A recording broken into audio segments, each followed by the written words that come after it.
This is CAPI ecosystem. If you can see on the diagram, how it works is, you declare everything in a YAML file. That is where we are calling it as in declarative config. You declare what Kubernetes version you want, how many worker nodes you want, and how you want your Kubernetes cluster to look like. And you create a cluster. Let's say we call that cluster as a Bootstrap cluster. That is a simple, plain, kind cluster. You create a Bootstrap cluster and you install CAPI and provider components on it. Those components are nothing but simple pods that are running on your Kubernetes cluster, and you apply this declarative YAML, and according to the configuration, it is going to create your target Kubernetes cluster. It could be Google Cloud or AWS or Azure, any sort of cloud like that. Couple of keywords I want to highlight here, like Bootstrap cluster, management cluster, and workload cluster. So when you go through this CAPI ecosystem, these are the keywords that you're bound to see. So Bootstrap cluster is a cluster where we install CAPI and other tooling, and then you could utilize the CAPI APIs to provision a Kubernetes cluster on the target cloud. And this Bootstrap cluster is pretty straightforward and simple, and we generally use kind cluster. This is done to actually onboard users very quickly and without any difficulty. But then this Bootstrap cluster is not like into HA or production grade, so it is not recommended for production use cases. So what typically we do is, like, we create a Kubernetes cluster on a choice of our cloud provider by using Bootstrap cluster. It could be Azure or Google Cloud, and then that cluster that we created on a choice of infrastructure, we mark that as a management cluster. And from that management cluster, we do the same thing that we did on Bootstrap cluster. We have all the CAPI and other CAPI tooling, and we can start creating clusters from that management cluster to different cloud providers, as you can see on the screen. So the difference between Bootstrap and management cluster is that management cluster is an HA cluster, it's in production grade cluster, and we just use CAPI itself to create the management cluster. As the name suggests, management cluster is to manage your workload cluster across cloud providers. Now, I mentioned about workload cluster. So workload cluster are the clusters that you create using management cluster, and this is the cluster where you want to deploy your actual workloads or applications. For example, you want to deploy some app or some GPU workloads. According to your need, you could deploy that on your workload cluster. So this is it about Bootstrap management and workload cluster. I want to pause for 30 seconds and see if anybody has any question or want to ask anything. Cool. With this, I would like to invite Anusha to give a talk on BYOH, which is one of the plugins that hooks in with CAPI. Over to you, Anusha. Thank you, Ashutosh. So, yeah, thank you for setting that context. So Cluster API provider for bring your own host. So, so I saw in the poll that most of you are like, you have been using Kubernetes for quite some time. So I'm sure you must have heard about Cluster API by now. And if not, Ashutosh gave like a very good overview. So there are like different infrastructure providers that, do their own lifecycle management as provided by CAPI. Like we have vSphere, we have Cluster API provider for AWS, Azure, DigitalOcean, GCP. There's a very long list. So now you might ask, Cluster API provider for bring your own host, is it just yet another provider? Well, it is. The answer is yes and no. Yes, because it is an infrastructure provider wherein you can deploy your Kubernetes workloads. And no, because there's a slight difference between BYOH and rest of the providers. And that is what we'll be concentrating today. Can you move, please? Before that, there are like few terms that are specific to BYOH. So what is a host? A host is a running computer system. It could be physical or virtual. The expectation is that it has some kernel and some base operating system installed on it. And a BYO host. A BYO host is something that is managed outside of Cluster API. So like Ashutosh mentioned, Cluster API takes the responsibility of the lifecycle management of right from your machine to the Kubernetes node layer. But in BYO host, this host is something that is managed outside of CAPI. And next we have the BYOH capacity pool. Since it is bring your own host, you are allowed to create a capacity pool of sorts, as in you can add any number of hosts to that pool and you can take out any number of hosts from that pool. And then we have Kubernetes Node. So this is the node that runs on top of a host. That is to say, when you run things like kubeadm, that is where it will bootstrap your host as a Kubernetes node. And this node provisioning and deprovisioning, that is the lifecycle management of Kubernetes node, is done by the BYOH provider. And then we have the host components. So Kate's host components are nothing but things like kubeadm, kubelet, or containerd, everything that is needed to run Kubernetes on your host. Yes, next. So this picture will give you an idea of how BYOH is different from rest of the infrastructure providers. So the middle section of this is like a typical infrastructure stack wherein you have hardware. It could be physical or virtual, like a VM. And then on top of this, you have some bits of kernel and some OS installed. And on top of this, you'll be installing Kubernetes packages like kubelet, kubeadm, containerd, Qctl, anything that you need. And finally, once all of these things are set, you will run kubeadm or any other tool to actually bootstrap a Kubernetes node. When it comes to typical infra providers like AWS, Azure, vSphere, this entire stack is managed by CAPI. By that, I mean, when you say you want to create, say, a 3-node cluster, then the infrastructure provider looks at, okay, I need a 3-node cluster. It means I need to create 3 VMs. I need to scale down cluster by 2 nodes, then I need to delete 2 VMs. So the entire lifecycle management of this stack is done by the infra provider. But in case of bring your own host, as you can see, the bottom 2 layers are user managed. That is, you bring your own host, we will manage the Kubernetes lifecycle management for you.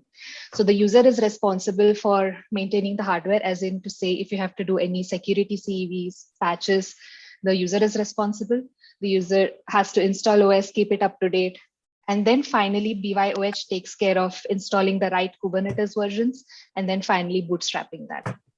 And even in case of deprovisioning or scaling down a cluster, BYOH does a best effort cleanup of your host and gives it back to you how you gave it back to the capacity pool.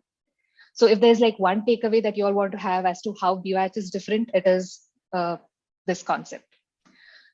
Okay, next we'll look at the high level architecture. We will refer to this diagram back once we have, once we get into the workshop mode, so it'll be easier to relate better. But just to give an overview, we have a management cluster that is in the top half of this. And then we call it edge location, but it could be anywhere. It could be in your DC as well, wherein you have some spare servers as capacity. So in the management cluster, we will install the BYOH infra provider. And then on every host, if you see, there's a green box called host agent. So this is again something that is very special to the BYOH provider. So this agent is nothing but a simple Golang binary that you have to start as a process on every host. So once you start this process, its first job is to go and contact the management cluster. And with this, it will register itself as, hey, I'm available capacity. So please register me into your capacity pool. And whenever there's a request to create a cluster or scale up a cluster, you can use me to provision nodes.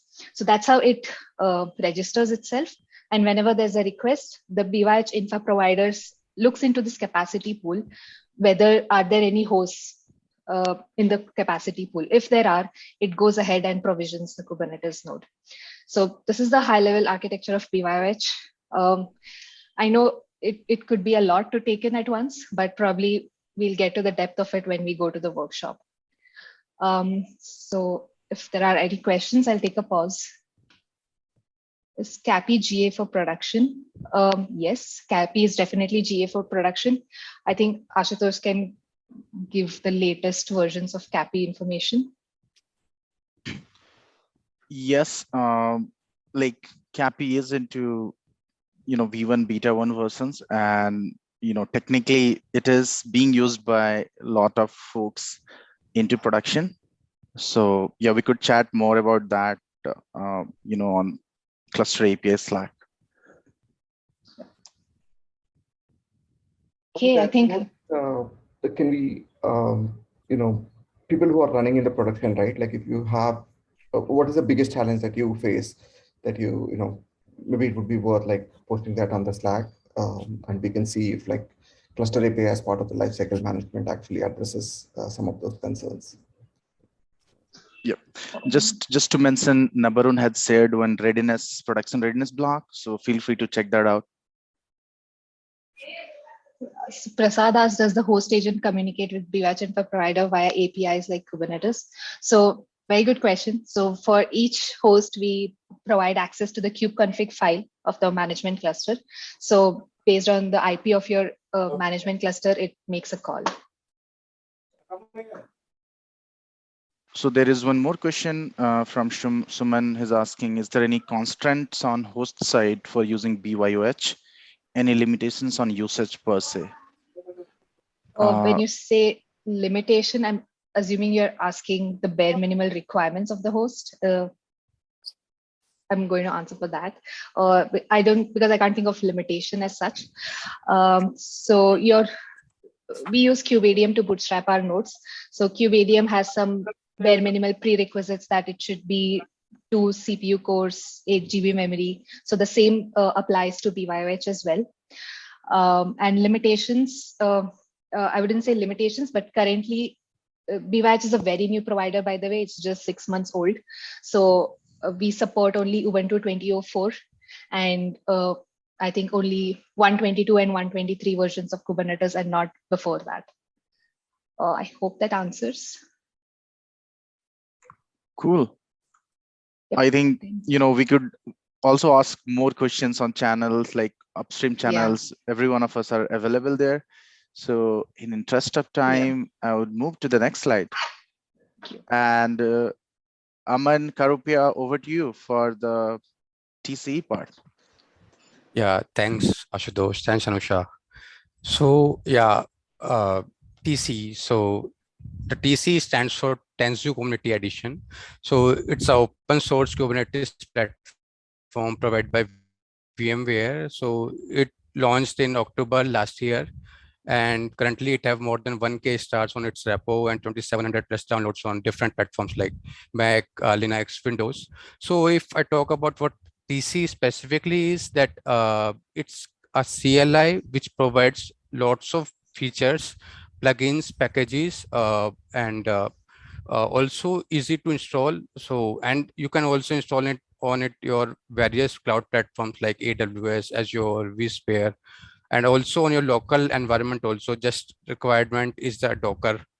And so this are TC about. Let's go deep while discussing the architecture of TC in the next slide. Ashutosh, can we please move to the next slide? Yeah, thanks. So this is a complete wholesome architecture of TC. So everything which you are seeing in this architecture, that all those things TC include in it.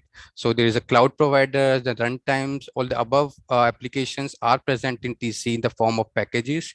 You can install them, avail them, use them while deploying any application over by using TC. So a thought is come into your mind, okay, so this is TC. So how to use it, where to use it? So for that, we have some Tanzu clusters. So the one like management cluster and workload cluster, what Ashutosh had discussed earlier. So similar thing we have for TC also. So you can create a management and a workload cluster and install TC there, use all the features, plugins, packages, what TC provide. So I am going to discuss unmanaged cluster in the next slide. Ashutosh, can we please move? Yeah, thanks. So what's unmanaged cluster and how it is different from a management and a workload cluster? So unmanaged cluster is a single node Tanzu cluster. If you are a beginner, you are a learner, or you are exploring a Kubernetes, so this is the best thing to start with. Why I say that thing, that it consumes or it use both the Qctl CLI as well as the Tanzu CLI in it. So you can use your Kubernetes learning inside this cluster also, and can also explore the this TC. So there's an amazing getting started guide which we have, and if you once started that reading that guide, there's a no go back thing. So yeah, that's that. And so Yeah, the unmanaged cluster, as it's a single node cluster, so there is no like life cycle management of a cluster thing there. That is for managed cluster and workload cluster. It is there for them.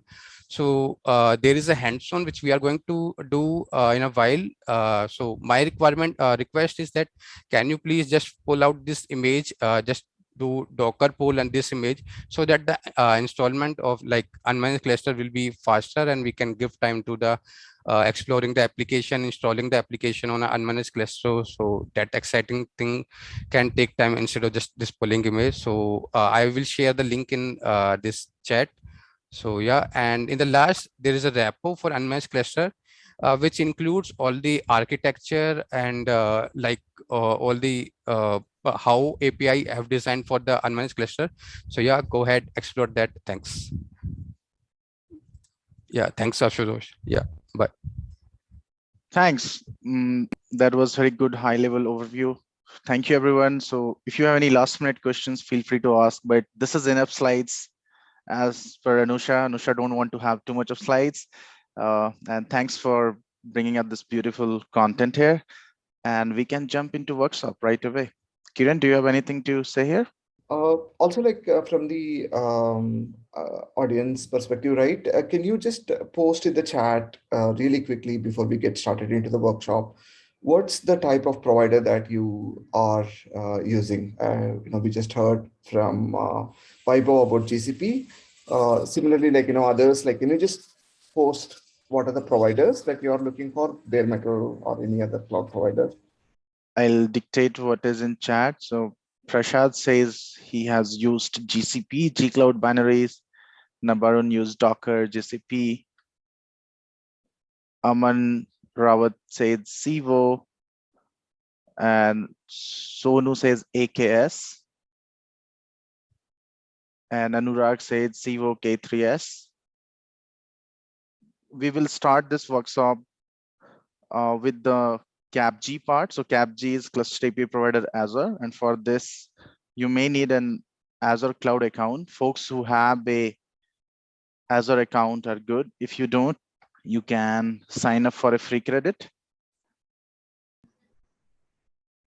Question from Vivek that says, I want to manage multiple regional clusters on the same cloud provider, AWS. Does CAPI help in this case?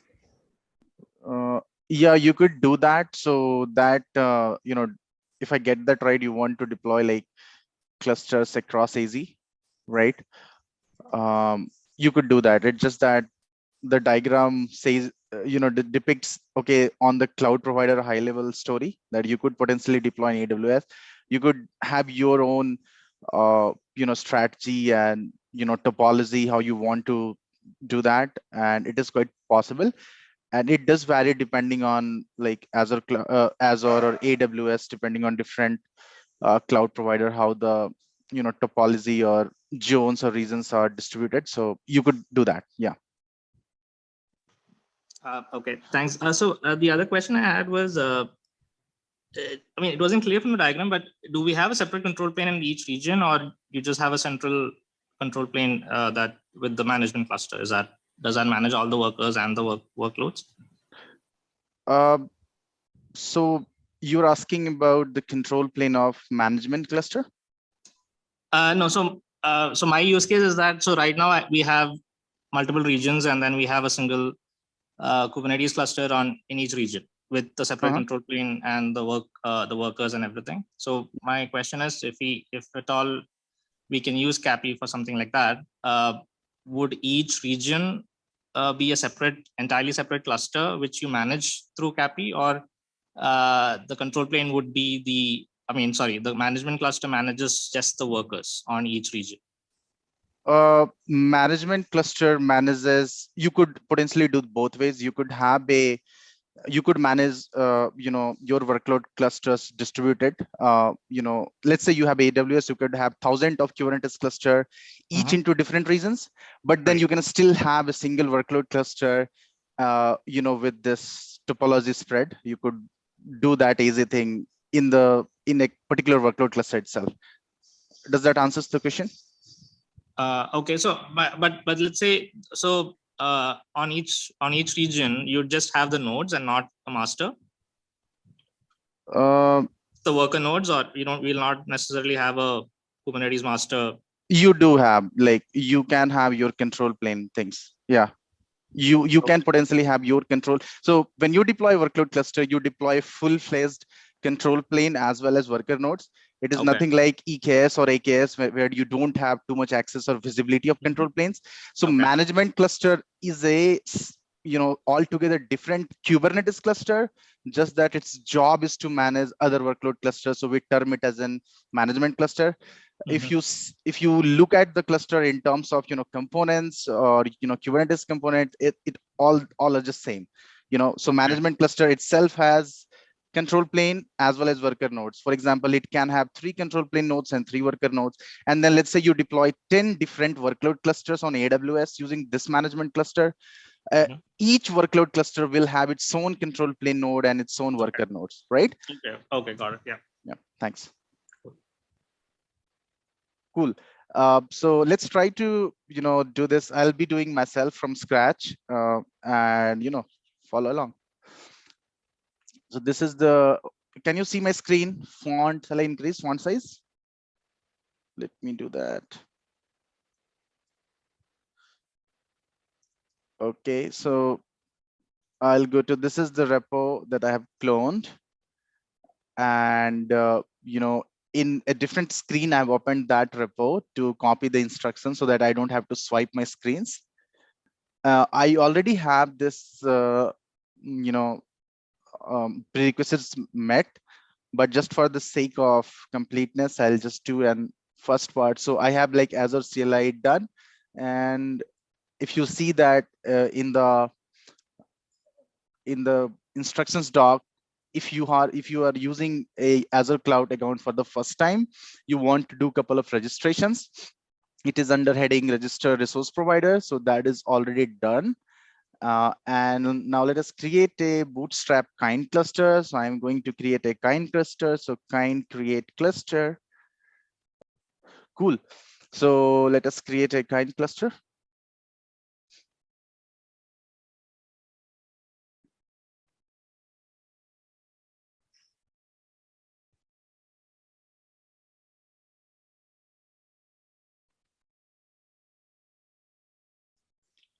Awesome.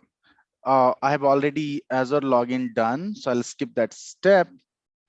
But just maybe I'll do that for the sake of completeness. So it opens up a browser in the next window. So you're not able to see it, but this is how my Azure login succeeded. And then, we want to export the subscription ID. So this is the subscription ID that we have here.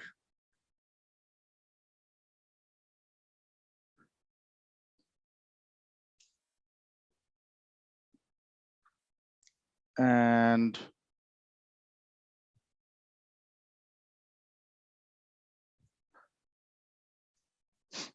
now I'm going to create a contributor RBAC, and that I'm not going to kind of display on the screen because I'll get my password for that. So just just if you can follow the instruction that if I run this command adsp create for RBAC, that is going to give me an output, and I'll just copy and paste that into the env files that I've created. So I'm going to open a different terminal that you all can't see and do that. Let me pull that into different one. And so I'm just running to this, this step, az add sp create for RBAC.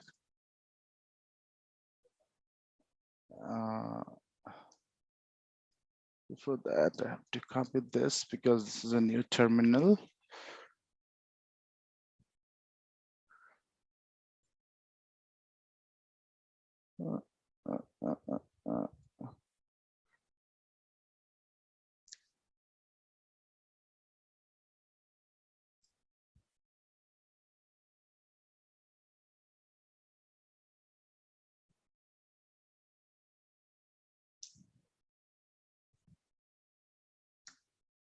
Then copy this.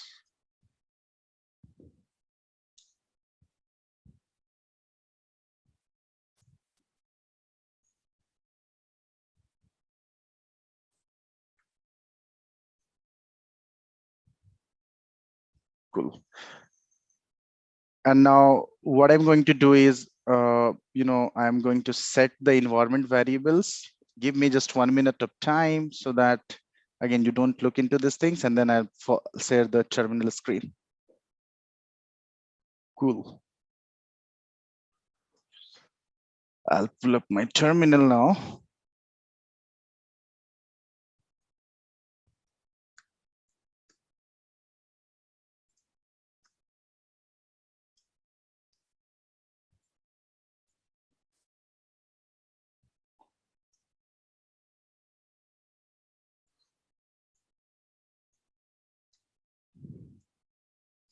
Anyways, I'm gonna delete that password. So if I somehow leak it, I felt like there was a period of time. But anyways, so I have like the credentials set up. So I will just now run source and envvas.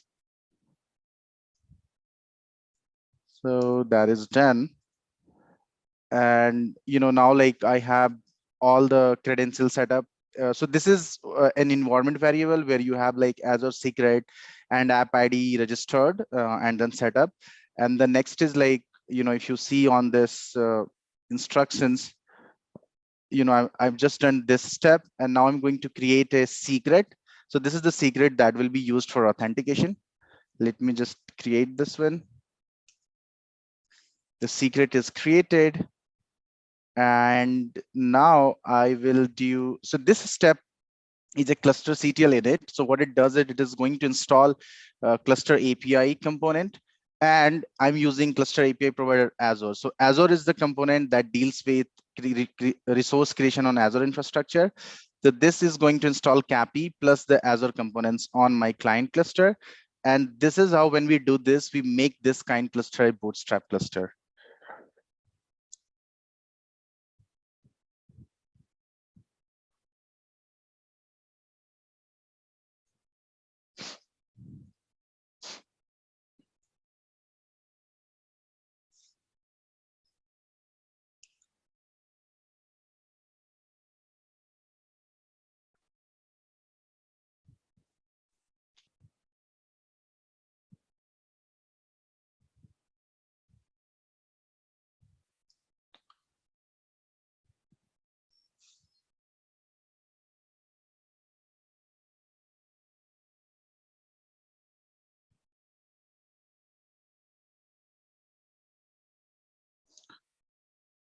Awesome. Now I'll just want to make you see Qctl Get Ports -a.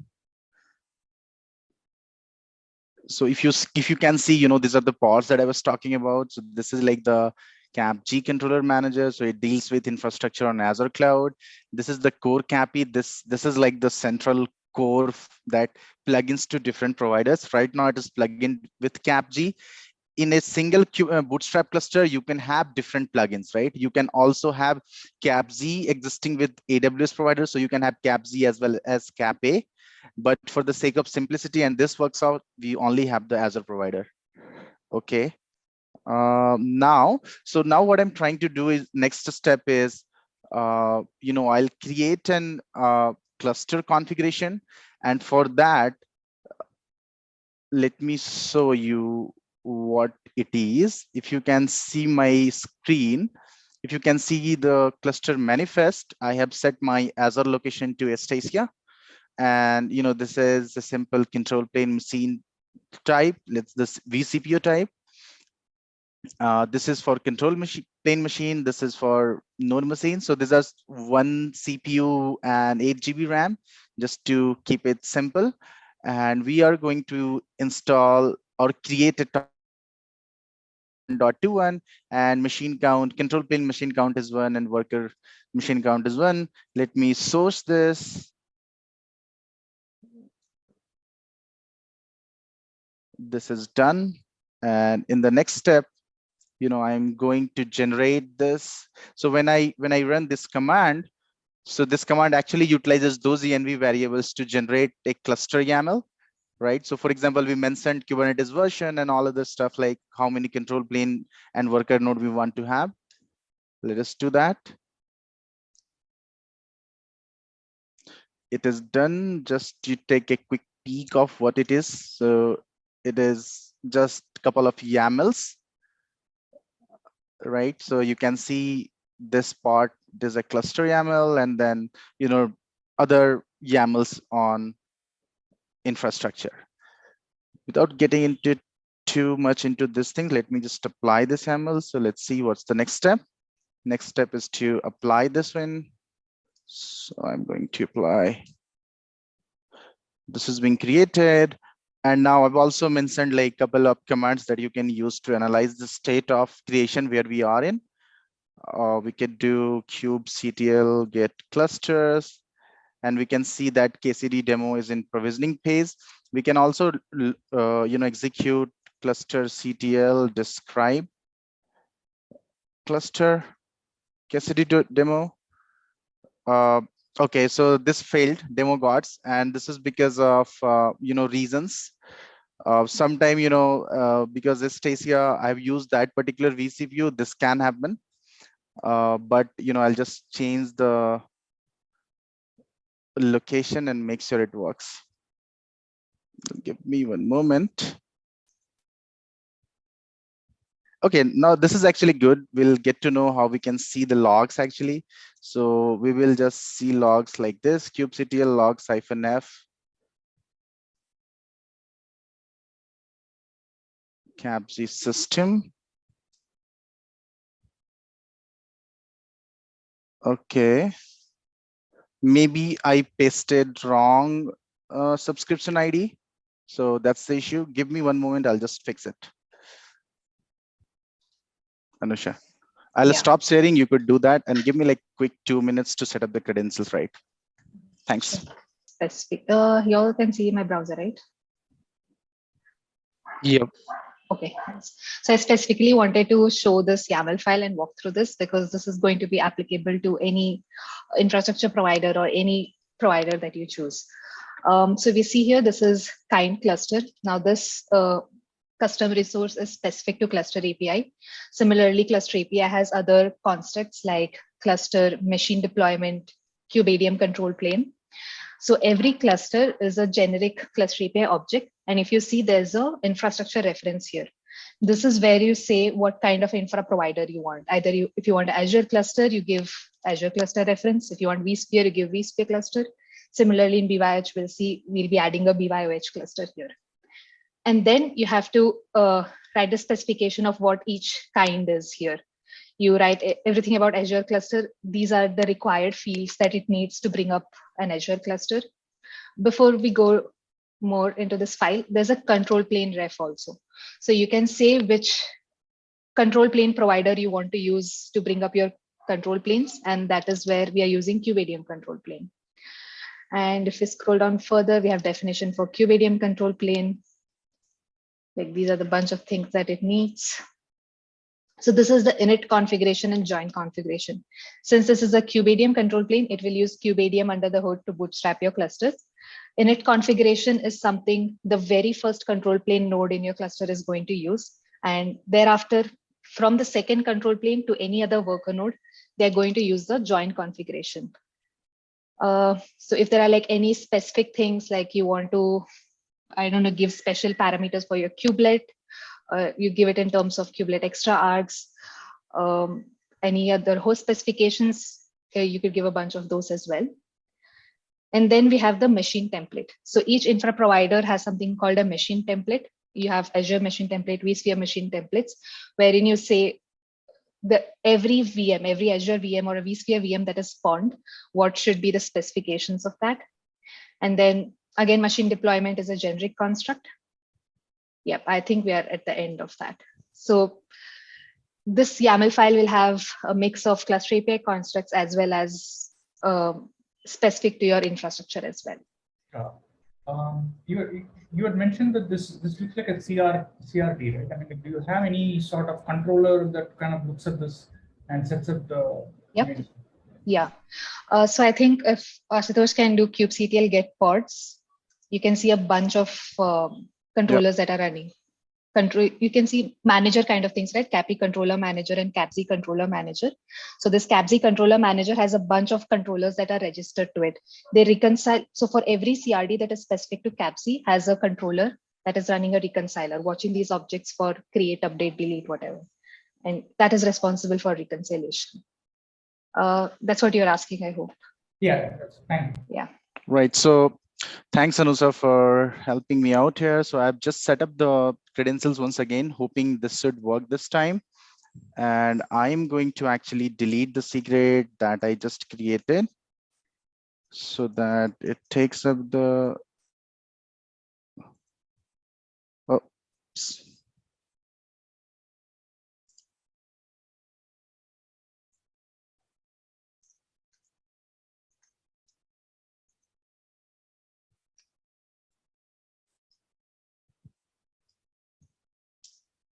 And I'm going to create the secret once more.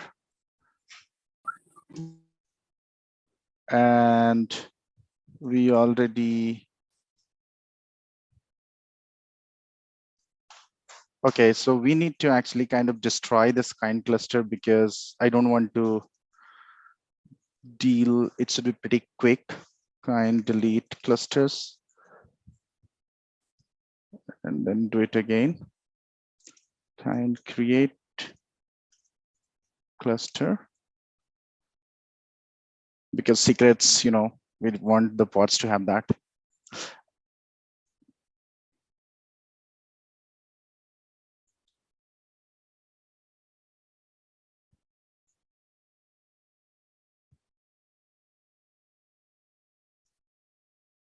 Cool. Create the secret once more. Secret is created. Create the infrastructure once more. And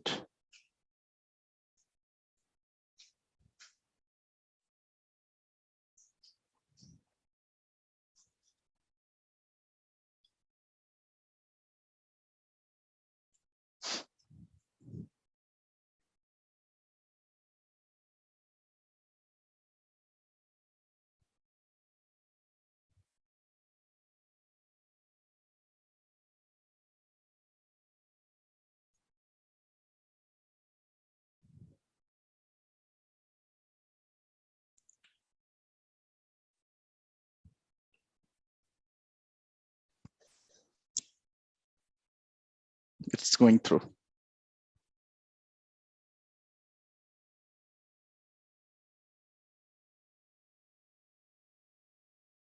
Cool. Now let me quickly source the envs. And then I'll do once more cluster CTL generate. This YAML. So Ashutosh, probably there's a, I don't know, CAPZ or zone region specific question. So are the management cluster and workload cluster created in the same zone or region, or is there some fields in the CRD specific to providing details about these for them separately? So management cluster is altogether a different cluster. So you could actually choose your own, way of deployment. And workload clusters are like, technically you can create on the same, reason or, but it's just the deployment strategy that you have to choose so that, you're fault tolerant and highly available, stuff like that. Does that answer your question? Or, we can chat more on that after I'm done with this demo. I'm applying the demo YAML again and hoping that this time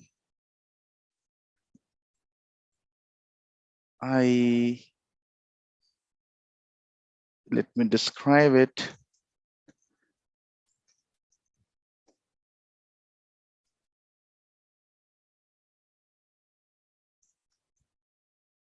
Wow. So this time it works. So if you see the commands that I'm, executing is cluster CTL describe. This is a very useful command when you are like operating or trying to do operations using, clusterctl, it gives you the status of, where we are at.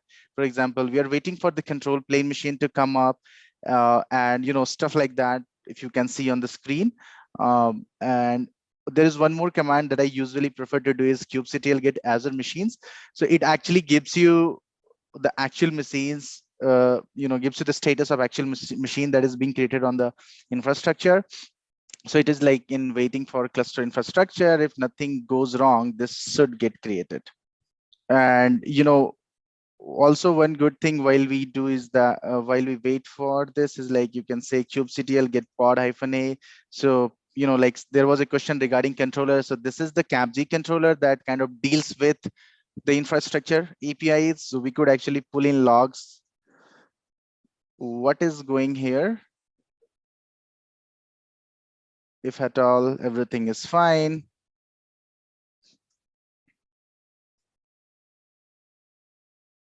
Right, so far it looks good, like it's reconciling a couple of things, if you can see on the screen. And just to mention, for what is worth, like all these controllers are based on KubeBuilder controllers. So for folks who don't know like what KubeBuilder is a tool to write Kubernetes controllers. And let me just pull up. Okay, so now this KCD demo control plane is being created. We'll see the status and of it, whether it's ready or not, and what state it is in some time. But meanwhile, if you see this KCD demo MD01, this is the worker machine that we're trying to create.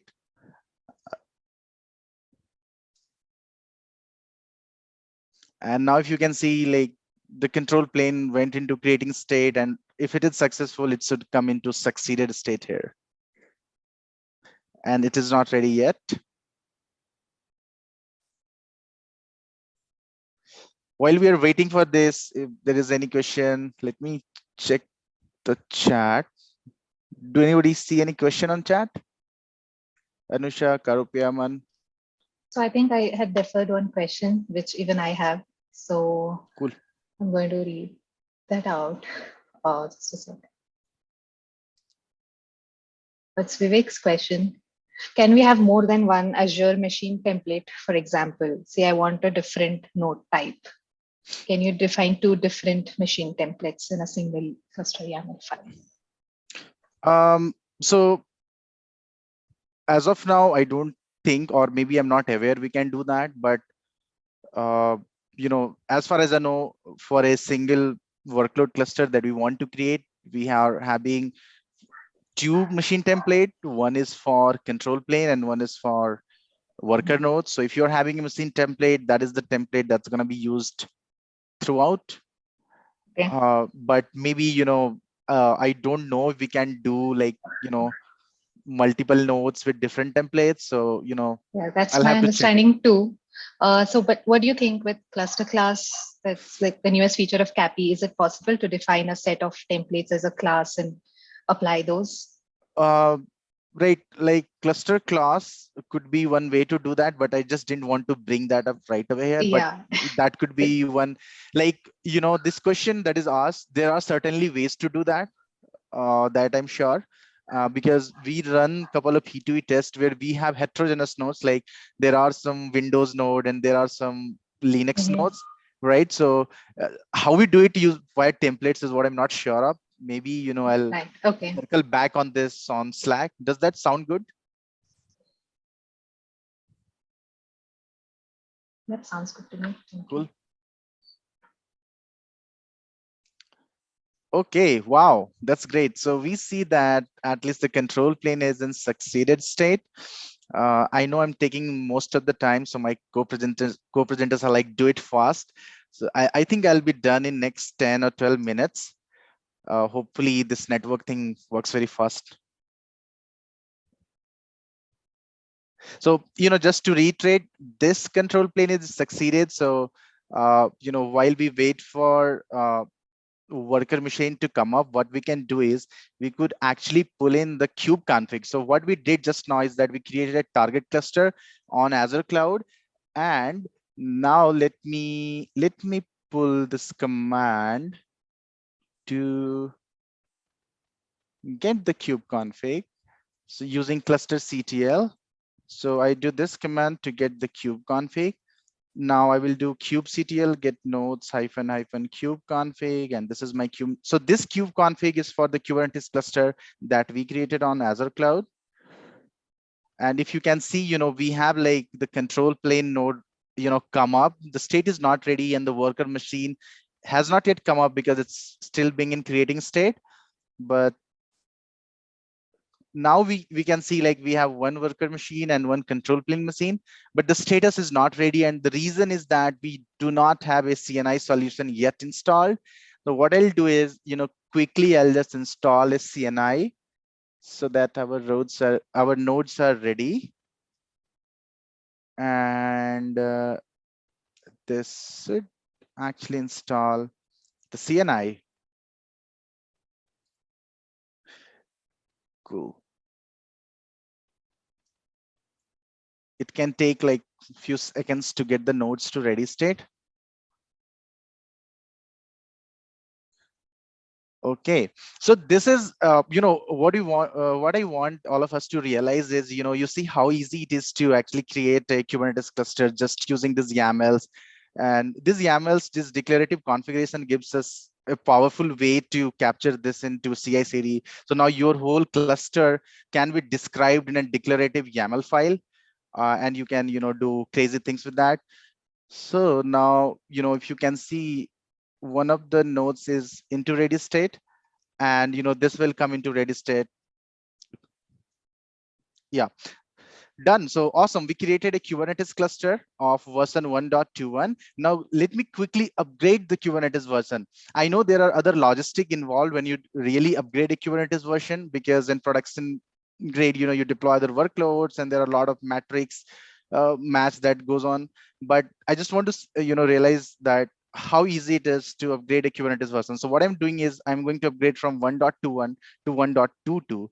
And the upgrade works. First, we upgrade the control plane machine, and then we upgrade the worker machine. So what I'll do is Qctl get KCP. This actually represents our control plane, and I'm going to do a Qctl edit of this KCP. And here I'm going to change the version to 1.22. Right? That's it. You don't need to do anything extra, and the control plane should get upgraded. Just a little deeper detail that when we do that, machines are not in place patched.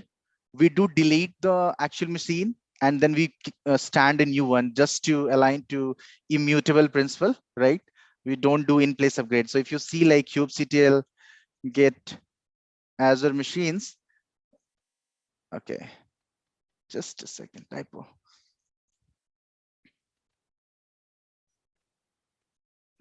Hold on, I can't type today.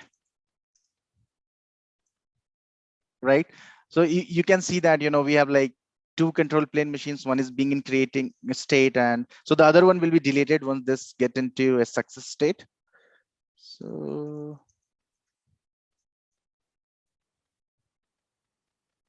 okay, I already done that.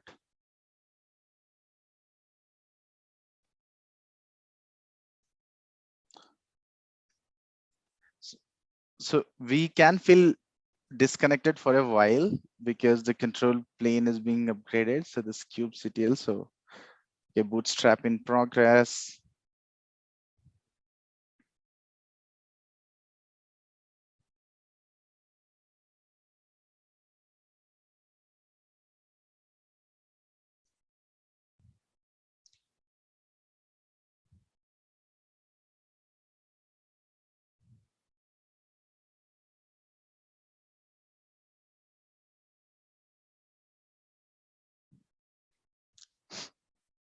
And I'll show you like while it gets upgraded, I'll show you like how. So if you see like this Qctl get nodes, right?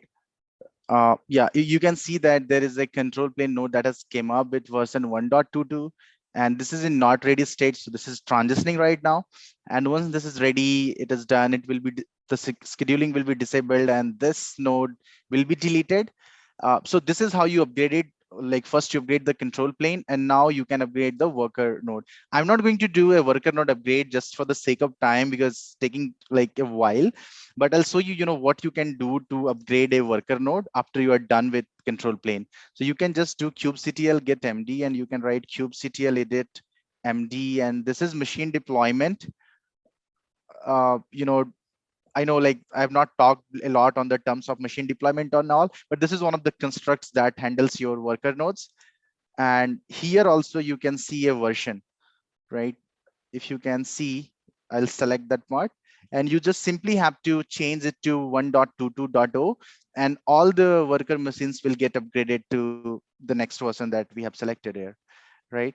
So this is for the upgrade. And let's say if we want to scale the worker nodes, it is again simple. You just do Qctl edit MD, right? And you just search the replicas. It's similar, like you scale the pods in a deployment, right? You edit the deployment and you say that I want like 5 replica or six replicas. Here the replicas are 1. If you make this replica to 2 or 3, you will have more worker nodes. Let's say you have 2 replicas here, 1 more worker machine will appear. So just wanted to highlight, like, a simple Qctl edit can help you do this complex operation very easily. Just before closing, let's see where we are at. So if you can see, this is scheduling disabled, and this is ready in 1.22. And if we do upgrade the worker node via the steps that I told you, it's already written on instructions also, it will also become 1.21. And if we have, like, if you want to scale it, we change the replicas to 2, 1 more worker node will appear here. So that was it for the demo. Apologies because I couldn't complete the whole of the thing and couldn't show you live, but I think I've shown the most part of it, which I wanted to. And in the interest of time, I'll stop here and hand over to Nusha. And just 10-second pause. If anybody has any burning question, feel free to ask me, or we could do it on Slack also. So there is one question from Tasdik. Hey folks, thanks for doing the workshop. I was having the question if CAPI can inherit a cluster which has already been created via Terraform and do changes for it, for example, in EKS. Anusha, are you aware of? I'm not aware of any such things as of now. Yeah, I don't think there's a concept of unmanaged cluster in CAPI that it can inherit or adopt. So it lifecycle manages only the clusters that are created by it, especially for operations like upgrade. Yeah, but this looks like, a good one. So, why don't I would definitely take this question to upstream community and, see if there is anything around this or any solutions, how we could do that. But as far as I'm aware, I don't see. I might be lying though. Let me Google. Yeah, so feel free to hang out with us, if you get a chance on Cluster API Azure or Cluster API channels. So yeah. So the next question is, what about scheduling disabled control plane after the, do we need to remove? No, Krunal. So it just gets removed automatically. So if you just, it takes a while. So if you do like Qctl Get node, after a while, that node will be automatically removed. And the reason this transition is like this is that you always want to be in HA. You don't want to interrupt your workloads or other stuff, right? So if it's a management cluster, you don't want to interrupt your management cluster operations, right? You want to be highly available at any time you want to create a cluster or stuff like that, you can do that. So what happens is when you upgrade a Kubernetes cluster, a new machine is brought up, a new control plane machine is brought up, and then the older one is cordoned, it's kind of drained, so that all the newer things will not get scheduled onto that. And when the newer is ready, all of the control plane things get scheduled to the newer machine, and then once it is done, the older one is decommissioned. So that happens automatically. You don't need to do anything manually. Probably there was one more question earlier by Sonu that was about rolling upgrades. So what you showed just now was a rolling upgrade, right? Right, Can yes. you talk about the different strategies involved also? So rolling upgrade is one strategy that I know of. I don't know, like, if there are varieties of strategies. This is the standard one. So but yeah, you could actually, when you have a rolling upgrade, you could specify the surge percentage. Like when you do upgrade it is similar to how you do upgrade deployments, right? You know, let's say you have like 5 worker nodes, and then you upgraded. You can specify how many percentage of worker nodes you want to be actually live and serving the cluster, right? So you could specify that percentage, and according to that, the upgrades will happen. So for example, if you have if you have specified that, okay, I'm okay with having less number of worker nodes, and then what will happen is that immediately it will trigger a couple new machines and delete the older machines. For example, you can have like one worker machine ready and serving, and then all 4 into deleting state, and new 4 worker machines coming up. Or you can play with the number and set up like you can have 2 worker machines serving, and then rest 2 being in deleted, and the other new 2 into spawning state. So you could specify the percentage surge into the YAML. Yeah, this is how the rolling upgrade strategy works, and this is the standard practice, to do the rolling upgrades in production environment. Meanwhile, I'll answer one question that Kunal has posted while we wait for the poll. Like unmanaged Kubernetes cluster, yes. By unmanaged, let's not get into like that it is not managed by CAPI.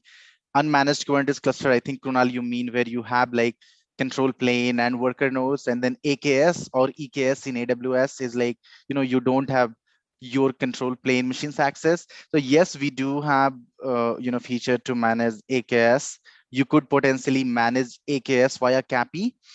The thing is that when you do AKS, you don't have like control on, the control plane machines, right? That's how it's abstracted from the cloud provider itself. But yeah, this feature is there. You can utilize CAPZ to manage your AKS clusters, or you can have the plain vanilla one, like I mentioned, like you can have your own control plane and worker nodes management. Does that answer, Kunal? Thanks. So one thing this is the first time that I'm actually attending a CAPI and like a CAP provider workshop. And for me, I've used like UI and like Ansible scripts before. This one definitely seems a much more cleaner way, or like a Kubernetes native way of doing like managing the clusters. So pretty cool thing that you guys are demonstrating today. Thanks. Hey, thanks, Kiran.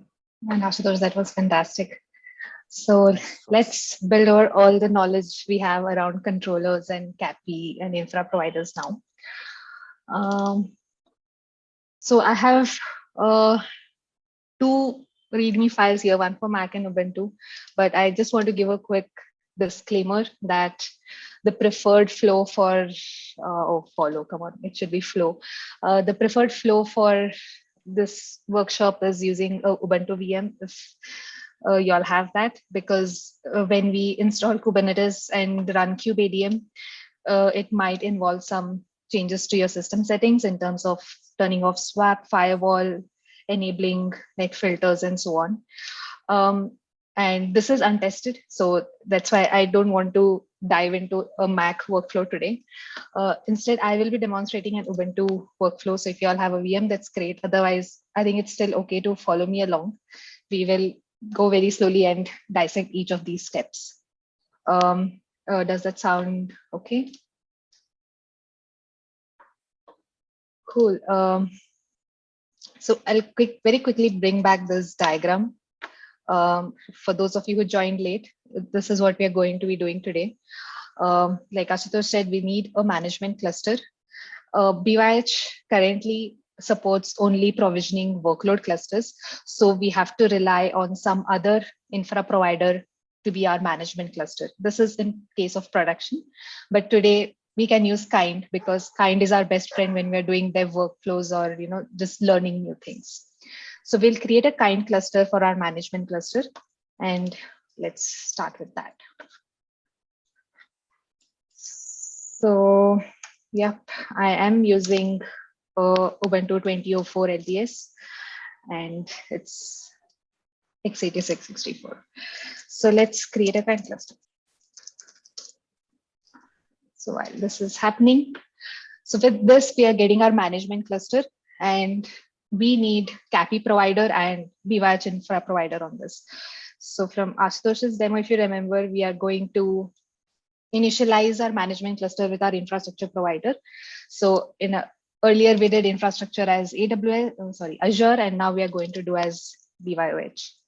In case you want to see what all providers are supported by Cluster API, we could run through them as well. Okay. So if you see, they're not just infra providers, there are a bunch of control plane providers and Bootstrap providers as well. So CAPI being the core provider. For Bootstrap, we have options like AWS EKS, KubeADM, and Talos, control plane provider. And look at this list of infra providers, right? And this list like keeps growing day by day. So for BYOH, we see it listed over here as an infra provider. And our control plane provider is going to be KubeADM. Our Bootstrap provider is also going to be KubeADM. So let's install the BYOH provider. Sorry.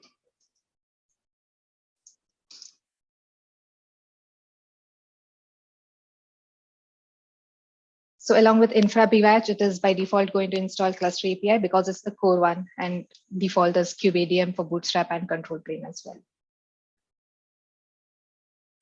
Well, this is happening. Okay. So with this, basically our management cluster will be ready. All we have to do is now spin up new workload clusters. So there was a key difference that I was mentioning between BYOH infra provider and rest of the infra providers. Like with Azure that we saw, it was creating machines on fly. So when Ashutosh issued a command for applying the cluster template, that's where new VMs were created depending on what OS you want and what Kubernetes version you want.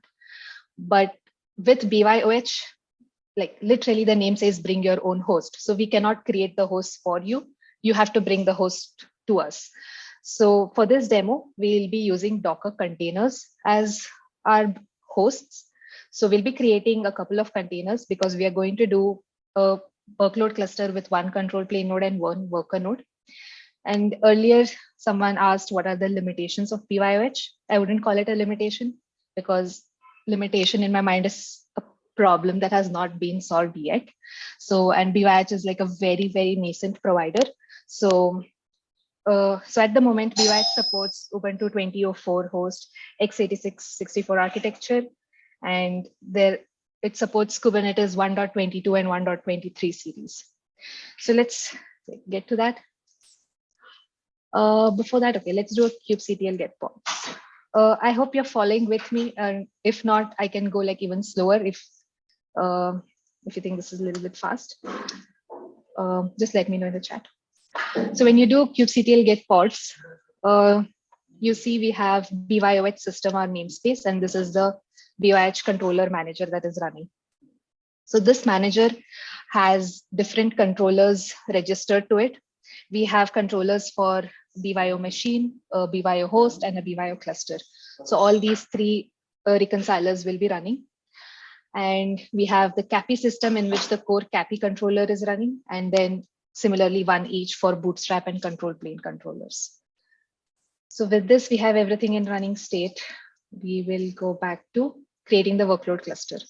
So for this, you'll have to clone the GitHub repo because, like I said, we are going to use Docker container as hosts, and we have a make task that can give you all the right base images.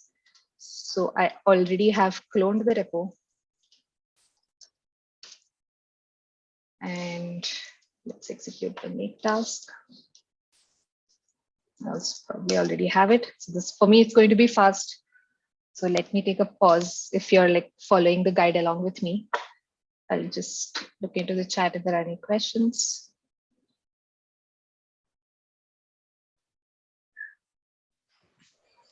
I'm monitoring the chat also, Anusha, for you. Okay, thank you. Yeah, if there's anything, just like stop me. Sure. All right. So now, like I said, we'll create two Docker containers. So, okay, this is just a for loop creating two containers. We are calling them host 1 and host 2. So these containers are started in privileged mode because we are going to install containerd as well, and that will require sudo access.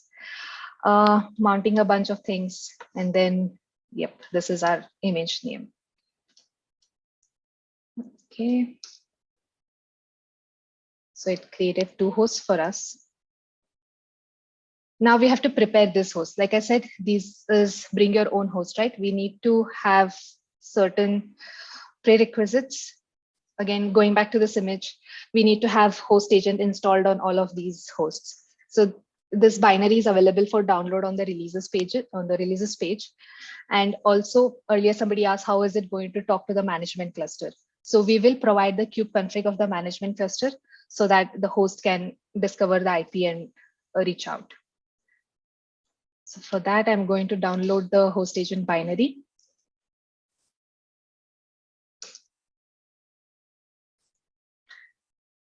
And okay, so there's like a bunch of things happening here.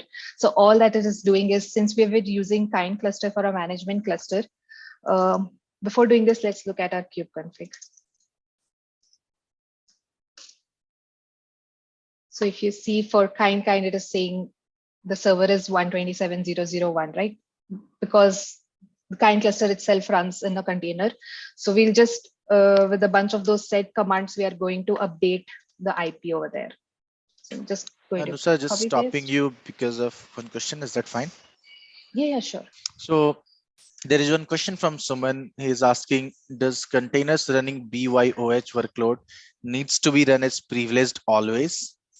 Yes, because these hosts, they are bare minimal Ubuntu hosts. We have to install containerd and things. And for that, the privilege is required.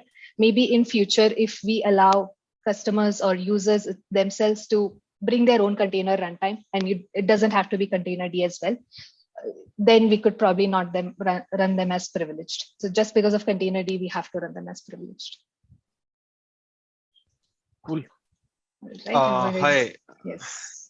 Yeah, hi, Anusha. So just to add to it, it's fine as you're telling that to run them as privilege, to run the, I think the CRIs, we need to run them as privilege. But don't you think, will it be a good practice with respect to the security side as well? Because normally we don't recommend containers to run as privilege unless it's very necessary, right?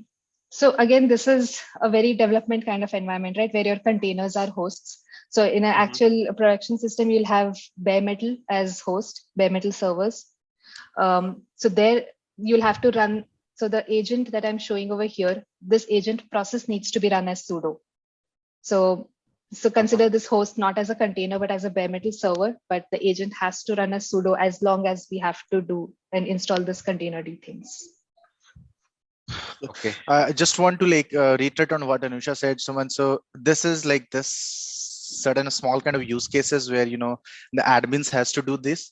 I think, for example, even in, let's say you want to bring up a Kubernetes cluster and you want to have certain kernel modules or, something be loaded on your, nodes, right? We need admin access or something like this, something similar to that. But yeah, agree, there could be strategies to avoid that. And I don't know, like maybe going forward, if rootless containers, will help this. So, this could be.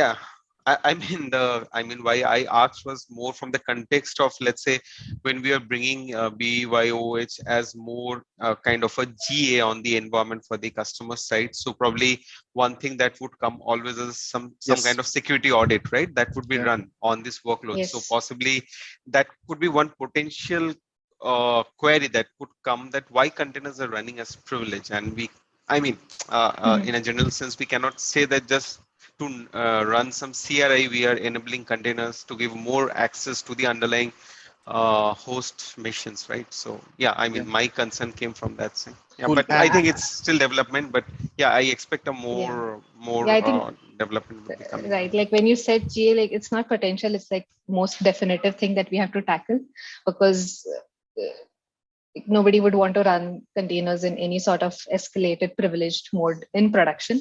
So yes, definitely that is one of the concerns that we have to address in future. Sure. Acknowledge. So you can see Navarun's message also. He's also replied. Thanks, Navarun. Yeah, thank you. Thanks, Ashutosh. Thanks, Navarun. Okay, so I just executed this command and just to see what it did. If you see, oh, it didn't. Wait. Okay, I just copied that into this file, management cluster conf. So you can see now the server IP is now replaced with the container IP that has the kind control plane running. Okay. So as next step from this diagram, we need to have the host agent running on each of these hosts. And also they need this kubeconfig file to reach out to the management cluster. So this for loop is doing just that. Copy the host agent binary and then copy the kubeconfig file. So I'm going to run this. All right. Next, okay. Here's where actual interesting BYH stuff starts. I'm going to have two terminals with me here.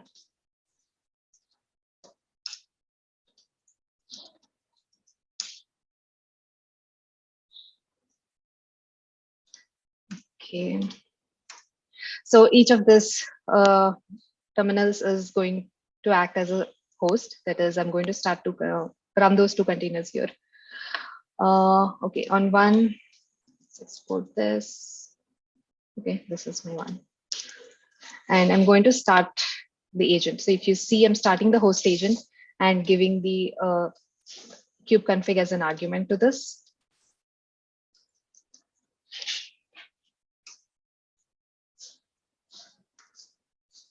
Okay. And the same thing I'm going to be doing on the second window as well. Let's look at the logs. All right. So if you see, so it is registering BYO host. That is, it was successful to make a connection. It is adding network info. So probably we'll get to this in a bit. And then it is starting different controllers. So we talked about controllers a bit here. When I install BYH infra provider in the management cluster, it is going to have a bunch of controllers registered to it, like the BYO cluster controller and BYO machine controllers. Similarly, the host agent on the worker side or on the host runs a few controllers itself. So it is also constantly trying to reconcile the state of the host to the desired state. So if you see, it says starting controllers, and then it received a reconcile request. And then it said machine ref not set. So what does it mean by machine ref not set? It means it has registered itself as available capacity, but as an admin, I have not requested a Kubernetes node to come up, or I have not issued a request for a cluster scale up. So it is going to remain in this state as long as someone comes and says, hey, I need you to be my Kubernetes node. We can look at that over here. So if I do Qctl Get BYO host, so we can see two hosts are registered, and that's these two hosts. Now let's see what to do next. Okay, so we are going to create our cluster YAML file, and before that, a couple of n variables that we'll need here. So one is the bundle lookup tag. So what is a bundle? So I'm not sure how many of you are aware of an image package bundle.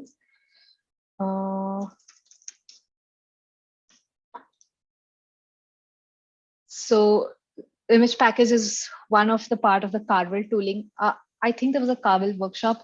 So what it does is it lets you, package all your Kubernetes configuration or any of the Debian files that you want, or you want to reference more OCI images. So it lets you package all of this as a single bundle, and you can host it in your, OCI registries, OCI conformant registries. So this is one of the core pieces of BYOH as to how we install these Kubernetes components.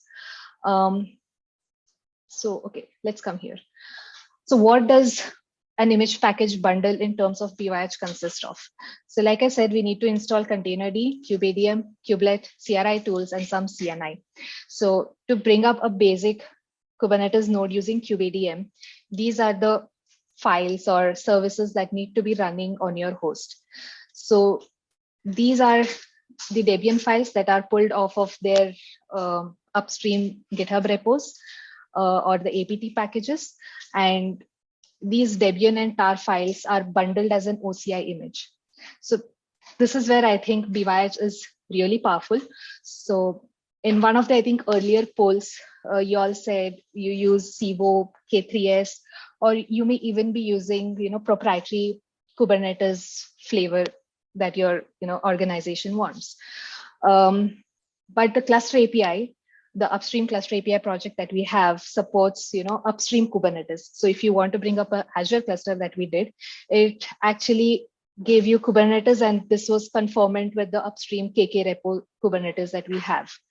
Now, today in this BYH demo, also we are going to do that, but I just want to take a minute here and say, if suppose say you wanted to do Minikube or micro-K8s, you just bundle the corresponding bits that are relevant to micro-K8s.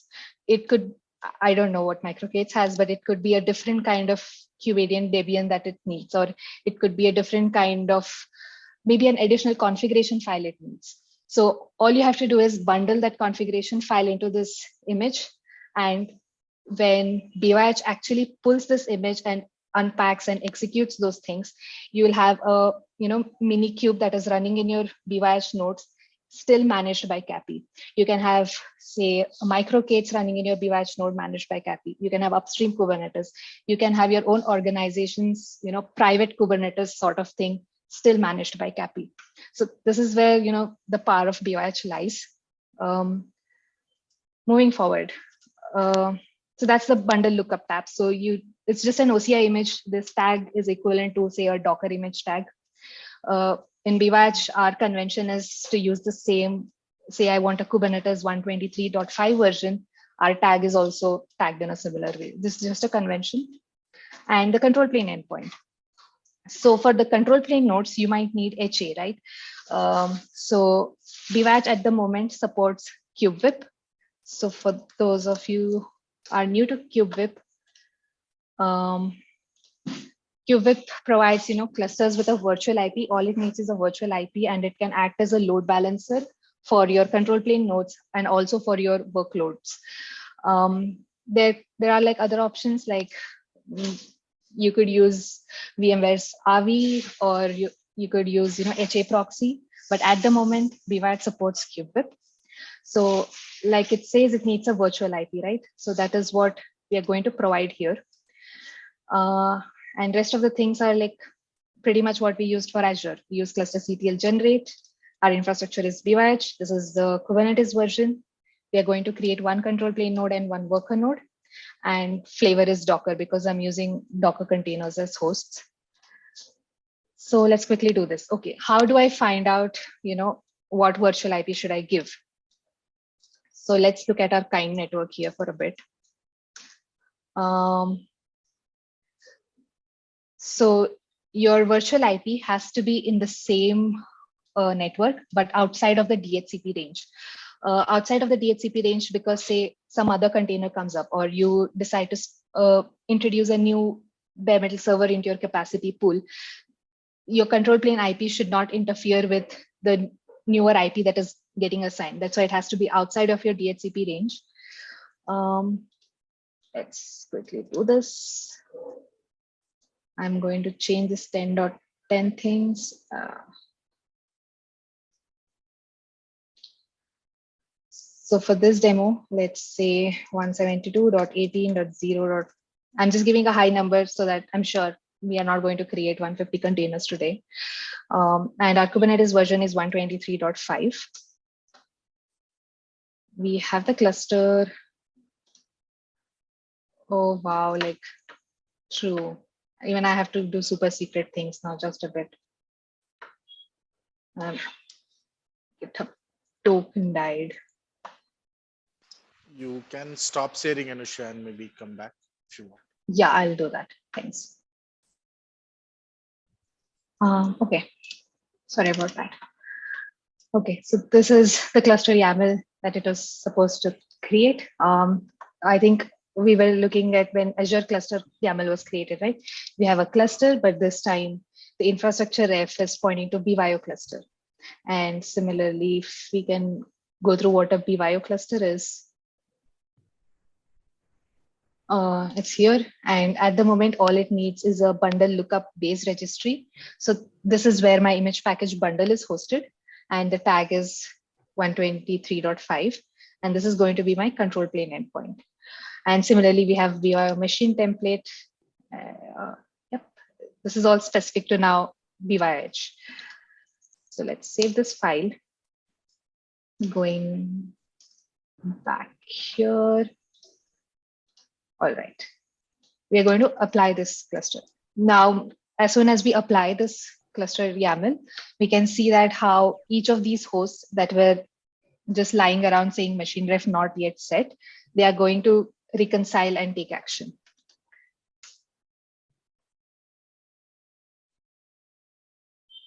Okay. So, okay, there's some activity going on over here. Let's look at it. So it says reconcile request received, and it is going to install K8s. Pulling image from here. So if you want to have a Kubernetes version or distribution or flavor of your own choice, you'll have to create a new bundle and give that in your cluster YAML saying this is what I want to install. There's a little more nuance to it. Right now, BYOH understands how to install only upstream Kubernetes. That is the steps it has to follow to understand this bundle. So you'll have to probably write your own set of steps that can install your version of Kubernetes. So it installed all the Kubernetes bits. Next, it is going to bootstrap the K8s node. So this bootstrapping happens via kubeadm. Since this is the control plane node, it is under the hood executing kubeadm init. If it were a second control plane node or any other worker node, it would execute kubeadm join. In the meantime, let's have a watch on the machines themselves. So if you see, first the control plane node is provisioning. So until this happens, the rest of the machines are going to remain in a pending state. Let's wait for this to happen.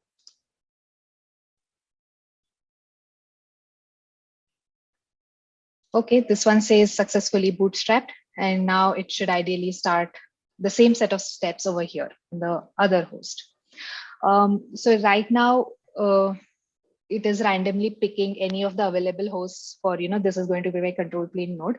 But if you remember, when we issued this particular command to start the agent, this also accepts another argument called labels. So if you label your host as, this should be my control plane node, or this should be my worker node, because worker node is where all your actual workloads will be deployed.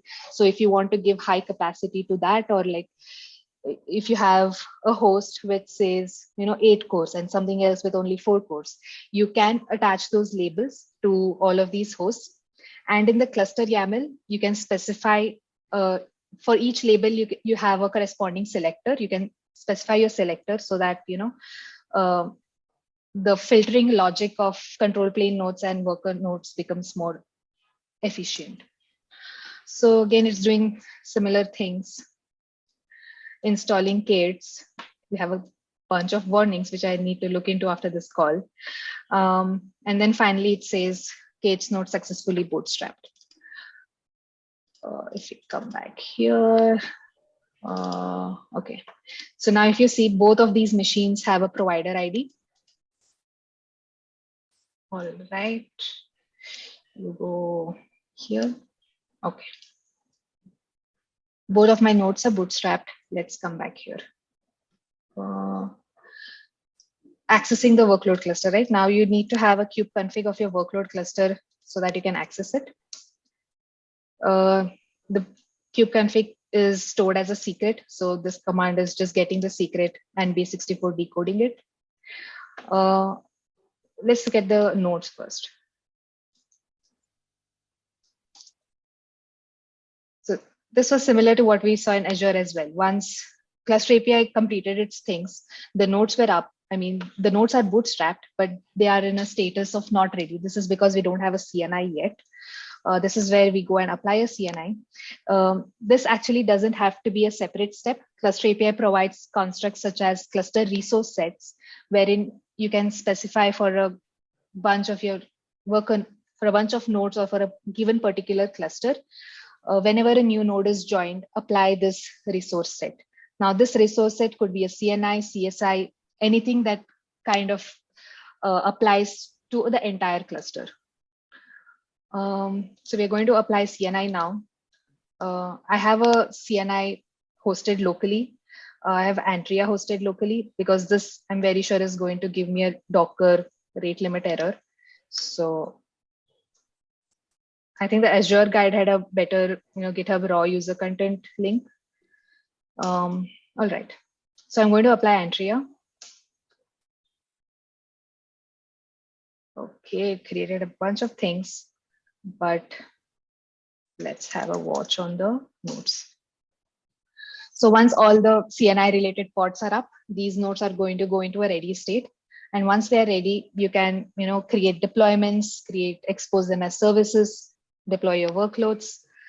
Yep, you'll have a healthy cluster up and running. So I hope this goes into steady state. Yes. So first the control plane and then everything else. Now I think for the demo, this is all I have, but a couple of notes. That is, in Azure, we saw how easy it was to upgrade a Kubernetes cluster, right? You just had to go and upgrade, edit the Kubernetes version, and the Azure infrastructure provider created new VMs with the updated Kubernetes version and then deleted the older VMs. So here it's going to be slightly different because, again, I'm just repeating myself that this is bring your own host. That is, the host already has to be registered in the capacity pool. The infrastructure provider cannot create these hosts on the fly. So if you say you want to upgrade your Kubernetes cluster, you have to make sure that you have spare capacity in your capacity pool. And also Ashutosh mentioned we don't have in-place upgrade. So it means we cannot, remove all the Kubernetes versions, the Kubernetes components on this host and then install new ones. We do need new nodes. So now we have 2 hosts here. If I want to upgrade this cluster, I'll need to have 2 more hosts in my capacity pool. So I'm going to install new Kubernetes versions on those, and these will get deprovisioned. Ideally, these will go back to your capacity pool. So this is again a difference with PWAC and remaining providers. I think that is all I have. Yep. Awesome. Thanks, Anusha. That was wonderful. Thank you. And there are questions. I don't know. Okay, yeah, I think we are on time. you're on time. You can ask me on chat. So otherwise, over to TCE folks. Cool. Kiran, any polls you want to do? I'm waiting for a poll actually. Bring one like towards the end. Cool. That we don't give a fatigue on that one, but just wanted to call out, both these projects that we just saw are like completely under Kubernetes, under the CAPI and Azure, are already there. It's in the process of getting into Kubernetes 6, or has it already happened, Anusha? No, it's in transit. Yeah. Okay. Cool. So, join us on the Kubernetes Slack as well as the repositories with the issues and all that, and then we can continue those discussions there. All right.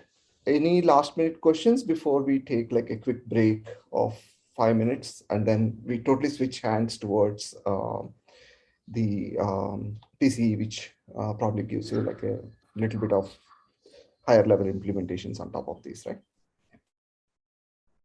Aman and Karupaya, over to you. Yeah, thanks, Kiran.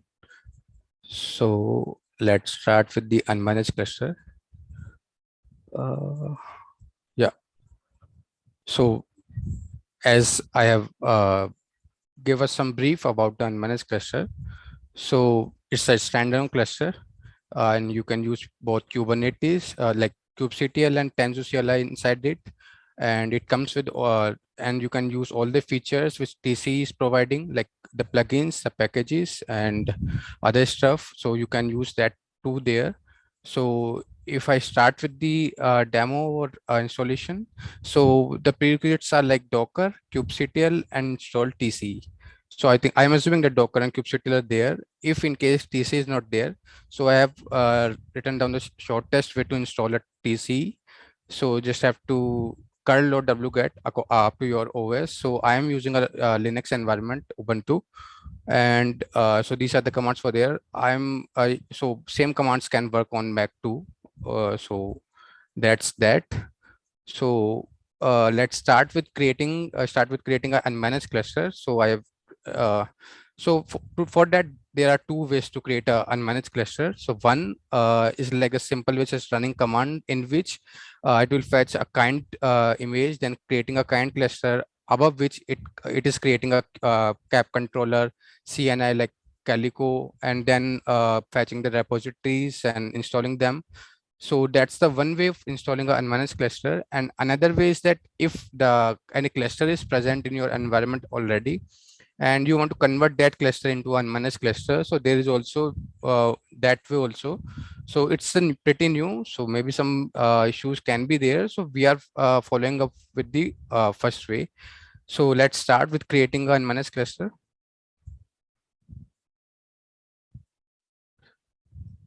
KCD workshop.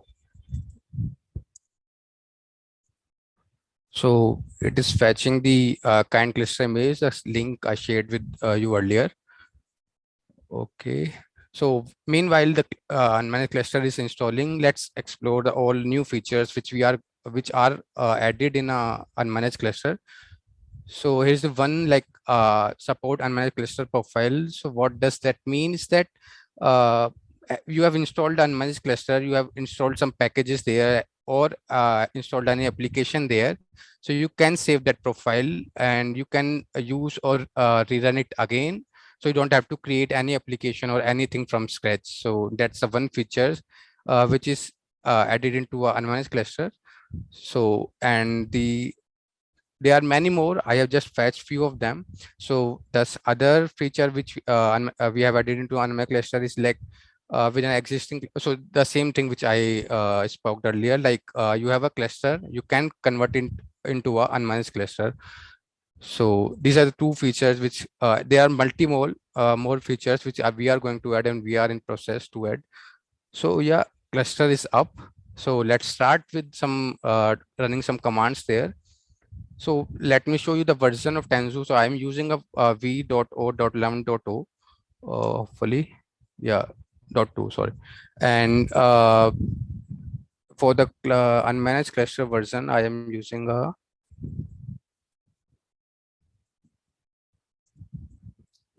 this is the version for unmanaged cluster.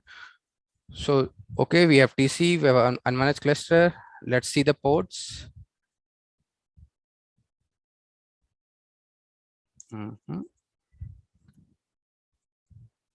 So some ports are in pending state. Soon they will be up as the just images created. So once the image got pulled, they will be up sooner. So let's see the repository list. So this list means that like the list of packages which it have. So these are two lists the unmanaged cluster consists of. Like one have the core packages, other one have use and managed packets like Valero, core DNS, multi CNI. So these are the packages which it includes. Okay, so let's see the all the package list.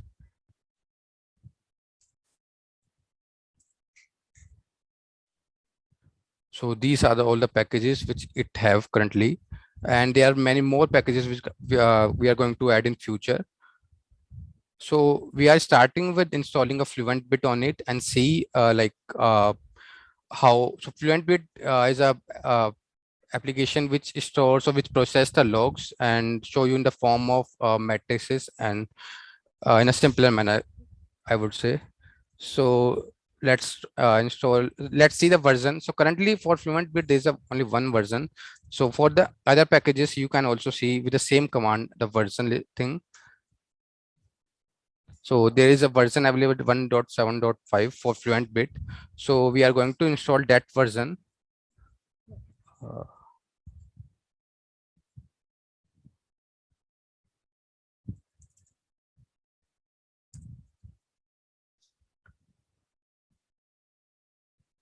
Yeah, so FluentBit is installing. So soon it will get up and we will explore how it fetched the logs and where to see the logs which FluentBit had fetched. And then we will finish up by deleting the FluentBit. And okay, so I think the ports are not up.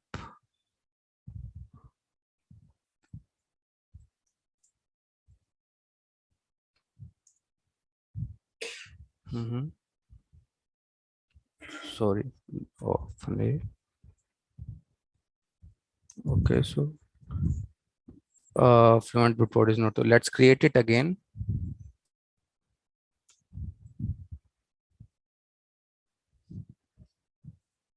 Okay, installed package. So let's see the installed package list. So Tanzu package installed list. Okay, so this failed due to some reasons. It's failed. Let's delete it and try to install it again. Tanzu package installed, delete. Maybe the ports didn't get up while installing. So now all the ports are up. We can install the front from fresh. Okay.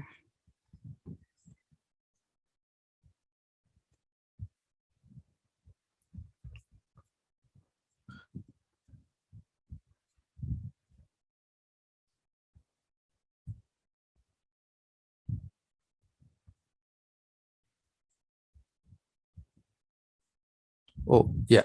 So front bit up is up. So let's see the ports for the front bit to check. Get ports -a. Sorry.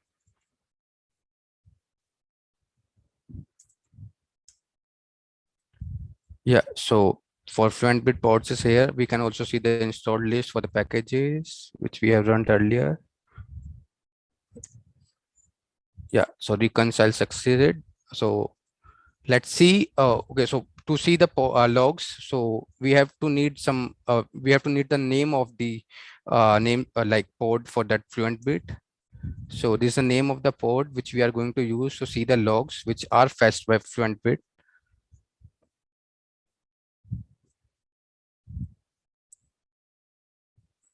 We have to replace the pod name with the actual name.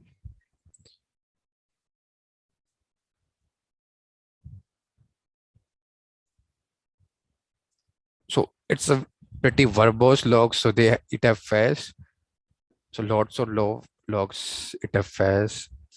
I think we don't have to see all of them. So yeah, FluentBit have fetched a log. Similar way, you can see all the other packages which TC consists of, and like Valero and other stuff. So if you want to know all the packages which it includes, so you can go under Community Edition, add-ons, packages. So these are all the packages. So every package have their README file to how to install them, how to use them. So you can go install them on TC using TC on Unmanaged Cluster and avail their services like Grafana, Prometheus, and lots of them are there. So to delete them, we have already deleted the FluentBit ones. Let's delete it again. Yes.